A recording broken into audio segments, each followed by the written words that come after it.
Gaztei bai laguntza ematen diegu, hau egiten dugu talde lehiaketa bidez, eta 3. milurtekoa.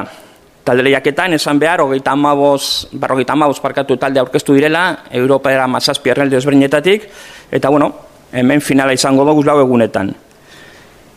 3. milurtekoan, arratsaldeko 7:00 Algortak Metroplazan izango da, eta hor izango dugu musikari gazteak, gainera 5 taldetik, 3 lehiaketa desberdinak irabazi dituzte 2 estatuan, bata Laurin de la Torren eta bestea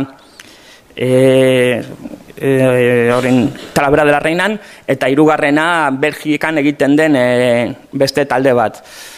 Eta, beste lehiaketa bat. Eta azkenik, ja ipatu dago, EIJO Euskadin berri sortu den jazzlari gazteentzat orkesta hemen aurkeztuko du euren lana.